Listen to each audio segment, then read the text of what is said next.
fortalecer nas coisas. Oi, quantos sócios tem? Sócios, rapaz, aqui tem um bocado de sócios, sabe? Eu não sei nem. Pedro, faça favor.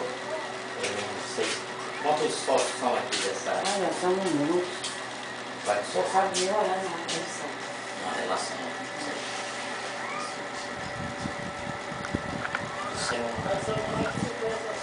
Isso é uma brincadeira tradicional, né? Todo Brasil sempre Isso aqui também é um dos sócios. É só ser padrinho do boi.